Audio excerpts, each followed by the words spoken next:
The Salvation Army Hope in the City event is one of the key fundraisers of the holiday season, and this year's guest speaker is Robert Hayes, the president and CEO of the Calgary Sports and Entertainment Corporation. Robert joins us now. Thanks very much for speaking with us today. My pleasure. We have just enjoyed a successful Grey Cup game in Winnipeg. Calgary hosts the Grey Cup next year. Will McMahon Stadium be ready for it? McMahon Stadium will be ready, and your question is timely as I attended the most recent Grey Cup just to see what was happening in Winnipeg. And first off, hats off to them. They did a great job. What I would suggest is we've taken the best that they have done, and we're looking to make that even better when we deliver the Grey Cup to Calgary next year, and in fact to the whole country. We have some new things that are planned for McMahon from 2019 when we last hosted the Grey Cup, and I think people are really going to be impressed and excited with the show that we put on. Okay, let's talk about the coming hockey arena, Scotia Place. It's under construction right now. How will the experience of watching a hockey game there be different from watching a game at the Saddledome? I would describe it as we are creating this arena with in mind that we want to create it a very difficult place for the opposition to play. And so what I mean by that is most stadiums go out a little bit. Our stadium is going to go up. The fans are going to be even closer to the action, going to be louder, make it more difficult for the opposition to play, cheer when we score all those goals and win all those games. What you're seeing now is just going to be tremendous. I've talked to people right across North America, shared some of these renderings, and we are going to be the envy of everybody when it comes to stadiums in North America from what others have fed back to us. We have incredible restaurants that is going to be available to everybody. We've got seating for everyone, all kinds of different places that you want to go in the stadium. From that perspective, we of course have our flex washrooms, very important. We're going to have washrooms that if we have a country music concert that may be a little heavier from a female perspective, we can flex washrooms that way. And if we have a hockey game that tends to be more male orientated, we can flex washrooms that way. So we think we've thought of just about everything relative to this new facility. Those washrooms are a fascinating innovation. Now, tell us about the restaurants. I think we're looking at one of them right here. They are outward facing, so I could go enjoy a meal when there isn't a hockey game or a concert? You've done your homework. These restaurants will be open to the public 365 days a year. They will, during the decent weather, we will open them up so that you'll have garages that will allow you to walk in and out of them. You're looking at the gathering place now. That's a 3-level restaurant with heaters up on the upper level so we can use it even when it starts to get cool at night. My wife is very excited about the cocktail bar that we have. It's about 100 seats and it's aimed more towards her genre. So going to be, as I say, something for everybody from a restaurant perspective. The food hall will have a variety of different things for people, and we can swap it out very quickly. And one of the key things about our new stadium is we'll have the ability to cook in about 90% of our food venues, whereas the current Saddledome, we can only cook in about 10% of them. So it'll allow us to really do things when we hear back from our fans what they want to change in a matter of games as opposed to a matter of weeks. And I understand there's also a coffee shop as well. So if I walk by on a Tuesday morning at 8 o'clock, I can pick up a coffee there?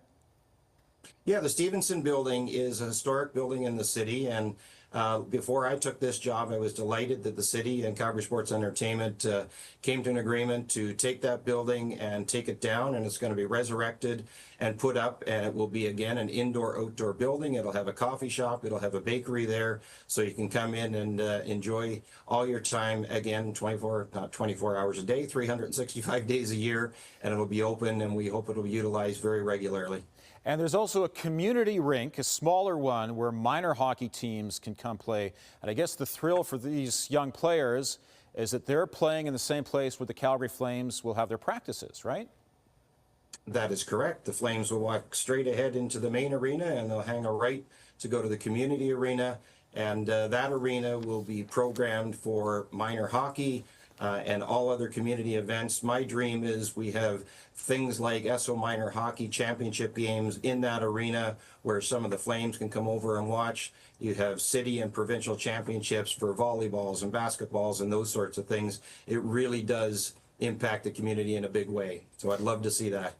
You know, I have to admit, a lot of Calgarians are a little bit sad to see the Saddledome go. It is certainly an iconic structure as part of our landscape. Is there any way to recognize the Saddle Dome once it's gone? Well, that's exactly what we're going to try to do. We were in another city recently that went through this transition, and they said the one thing you have to do is not throw anything out from the Saddle Dome until you've had a really hard look at what you can take across and what's important to all of the fans and all the citizens of Calgary. If you Google the city of Calgary, the Saddle Dome comes up, I think, about 7 out of 10 times, some sort of a picture of it. And it is important to people, and we want to honor that legacy. So we haven't figured out exactly what we're going to bring over, but there will be a legacy honoring as we move things over to the new building. No, that's a great idea. Right beside you, you have the Salvation Army kettle, and you're involved in the Hope in the City campaign, the event that's coming up. Why is that an important cause for you? Well, it's the Salvation Army, and I admittedly learned a lot of this over the recent past, approached me along with a tremendous philanthropic individual in our city by the name of Jerry Wood, who's been involved for a long time. And they said, would Calgary Sports and Entertainment, and would you, and one of my peers is going to be up on stage with me, and maybe a surprise guest will be up on stage, you never know, come and help us kick off the campaign this year.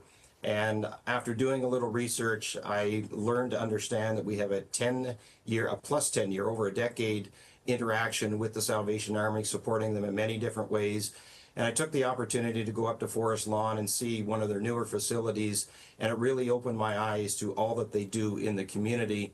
And I joke with some of the people at the Salvation Army that you're the best kept secret. So if we can help amplify that, we're more than happy to do it for you.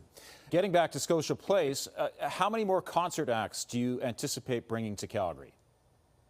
We do probably in the vicinity of about 30 to 35 concerts and other events over the course of a year. We would love to see that increase by, say, 15 or 20, and if we can go even more, we will do so. The building itself, I cannot remember the exact weight. I heard this yesterday, but it's going to be a substantial increase in weight that we can have on the ceiling. And that, of course, is the big detriment from a Saddle Dome perspective. And it will really open us up to those acts that travel all around North America and the world, and make Calgary a must-see place for all those acts that come here. Mm-hmm. You know, Robert, I'm interested in your background. You have a background in finance. Now you're running a hockey team, a couple of hockey teams, and a football team as well. What's been the biggest surprise to you as you've made this career transition? So you forgot our lacrosse team as well. You can't forget them. That's right. We have Yep. that also. Biggest surprise, I would say the biggest surprise is perhaps no surprise, and that's the passion with which the team here at Calgary Sports and Entertainment executes every day on their job. When you come to this organization, you just get absorbed into it because everybody works incredibly long hours. You know the times that we play most of these activities, and they are so dedicated to what they do. And I knew that they were a good group because I had some history with some of my predecessors with the organization, but what they do is just quite special in delivering what we do for our fans, whether it's sports or it's general entertainment. It's just a team that is second to none, in my opinion. Okay, I hate to mention this, but at the moment, the Calgary Flames are at the bottom of the NHL standings. When this arena opens, how much better will they be as a hockey team? Well, it's fascinating you ask that, because we ran into somebody when we were at the Grey Cup recently, and they were from Calgary, and we brought up the season, and they said, don't worry about that.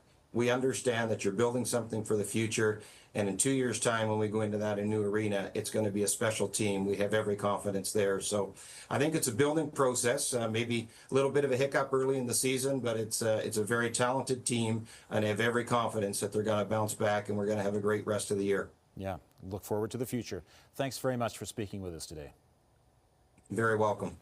And Hope in the City is November 26th at the TELUS Convention Center. For tickets, visit salvationarmy.ca/PRA North/events.